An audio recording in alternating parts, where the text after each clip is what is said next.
नारद जी कहते, तुम जीव हो, भगवान परमात्मा विज्ञात है, तुम अपने को राजा, ब्राह्मण, पुरुष, स्त्री, भाई, बंधु मानकर बैठे हो। यथार्थ में ये तुम कुछ नहीं हो। न तुम पुरुष हो, न तुम स्त्री हो, तुम मनुष्य हो, न तुम पशु हो, न तुम किसी के संबंधी हो।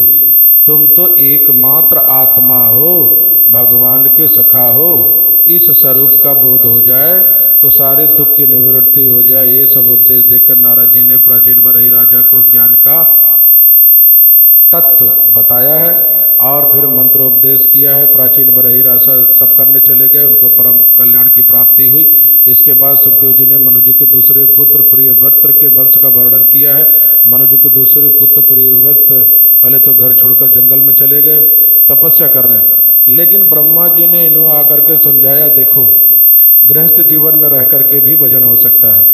कोई जरूरी नहीं है कि सन्यासी को ही भगवान प्राप्त होंगे, भगवान गृहस्थ को भी मिलते हैं और सन्यासी को भी मिलते हैं, और सन्यासी को भी नहीं मिलते, गृहस्थ को भी नहीं मिलते, ऐसी भी बात है।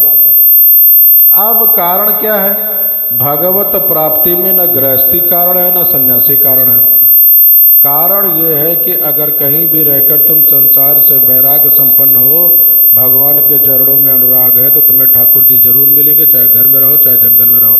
और जंगल में जाकर के भी रहकर अगर तुम्हें आसक्ति है, मोह है, तो तुम्हें भगवान नहीं मिलेंगे, फिर यही संसार मिलेगा।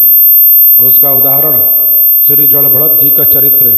भरत जी महाराज पूर्व जन्म में सब कुछ छोड़ करके आए थे, लेकिन एक हिरण में मोह होने के कारण उन्हें फिर जन्म लेना पड़ा, भगवत प्राप्ति नहीं हुई। तो प्रियव्रत को ब्रह्मा जी ने समझा दिया। ब्रह्मा जी के समझाने पर प्रियव्रत ने आकर के विवाह करके गृहस्थ जीवन में प्रवेश किया। प्रियव्रत के पुत्र महाराज आग्नेत्र हुए, आग्नेत्र के पुत्र महाराज नाभि हुए। इन्हीं लोगों के द्वारा पृथ्वी का अनेक अनेक राज्य स्थापित हुआ है। प्रियव्रत ने अपने रथ के पहिए से पृथ्वी को 7 द्वीपों में विभक्त किया है और इन्हीं के वंश में आगे चल करके भगवान ऋषभ देव का अवतार हुआ है। प्रियव्रत के पुत्र आग्नित, आग्नित के पुत्र महाराज नाभि, महाराज नाभि ने अश्वमेघ यज्ञ किया। उनके अश्वमेघ यज्ञ में भगवान पधारे हैं, तो उनके ऋतजनों ने, उनके आचार्यों ने कहा है, हे प्रभु, मेरे यजमान महाराज नाभि आपको पुत्र रूप में चाहते हैं। तो ऋषियों की प्रार्थना पर भगवान ने वचन दे दिया, मैं पुत्र बनकर आऊँगा। और भगवान नारायण ही महाराज नाभि की पत्नी मेरुदेवी के गर्भ में आए। 10 महीना व्यतीत होने पर मेरी देवी ने सुंदर पुत्र को जन्म दिया। ऋषभ देव भगवान प्रकट हुए। बोलो श्री ऋषभ देव भगवान की जय। इन्हीं ऋषभ देव भगवान को जैन धर्म के लोगों ने अपना आदि तीर्थ माना। तो भगवान ऋषभ देव भगवान प्रकट हुए। भगवान ऋषभ देव ने अपने पिता के उत्तराधिकार को प्राप्त किया, धर्मपूर्वक इन्होंने राज किया। ऋषभ देव भगवान के राज्य में एक बार इंद्र ने वर्षा नहीं की। इंद्र ने इनसे प्रतिस्पर्धा की कि हम वर्षा नहीं करेंगे तो इनके राज्य में लोग भूखों मर जाएंगे। और जब इंद्र ने प्रतिस्पर्धा की तो तस्हीन प्रतिस्मान भगवान बरसे न बबरसे। इंद्र ने प्रतिस्पर्धा की, इंद्र ने पानी नहीं बरसाया, प्रजा बहुत दुखी हो गई। तो ऋषभ देव भगवान ने कहा, अच्छा इंद्र को बड़ा अभिमान है, हम पानी नहीं बरसाएंगे तो काम नहीं चलेगा। तो ऋषभ देव भगवान ने अपने संकल्प से ही वर्षा की और सारे पृथ्वी जल से सिंचित हो गई। इंद्र का अभिमान नष्ट हो गया। यही ऋषभ देव भगवान के ये 8वें अवतार है। अष्टवम मेरो व्याम तु नाभिर जात ऋतुक्रमणः। ये भगवान का 8वां अवतार है सुखदेव भगवान का। ऋषभ देव भगवान के 100 पुत्र हुए। 100 पुत्र में इनके 9 पुत्र तो अलग अलग 9 देशों के राजा बन गए। 81 पुत्र इनके कर्मकांड के विद्वान हो गए। वो कौन थे? महाशाली नाम महासूत्री यज्ञशीला कर्म विशुद्धा ब्राह्मणा बभूहु। वो परम ज्ञानी वेद विद हुए। और 9 पुत्र इनके 9 देश के राजा। कितने हो गए? 90। और 9 पुत्र इनके योगेश्वर हो गए। कवि हरि अंतरिक्ष प्रबुद्ध विपलायन आदरभूत तुमिल चमस और वाजन 99 और एक जो सबसे बड़े पुत्र ज्येष्ठ थे उनका नाम भरत था। वो इस देश के राजा हुए। उनके नाम पर इस देश का नाम भारतवर्ष होगा। महाराज ऋषभदेव भगवान का भी चरित्र बड़ा अद्भुत है। ऋषभदेव भगवान ने पूरे पृथ्वी पर भ्रमण किया। भ्रमण करते हुए ऋषभदेव भगवान ने एक बार ब्रह्मावर्त में आए। सा कदाचित अटमानो भगवान विवृषभु ब्रह्मावर्त ब्रह्मर्षि प्रभासयाम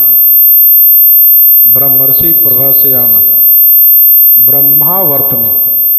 ये ब्रह्मावर्त बड़ा पवित्र क्षेत्र है।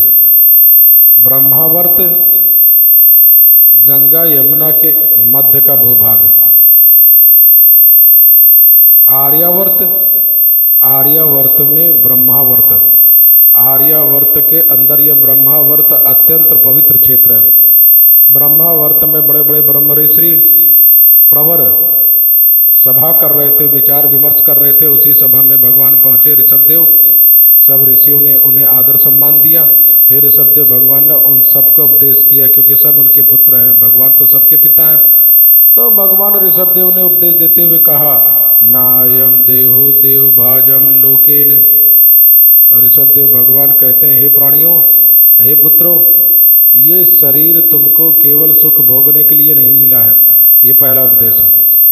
नायम देहो देव भाजाम लोके कष्टा काम अर्हते विभुजान तपो दिव्यम पुत्र कायन सत्यम शुद्धे से तस्मा सौख्यम तरंतम। ऋषभदेव भगवान कहते हैं, हे पुत्रो, ये शरीर सुख भोगने के लिए नहीं मिला है।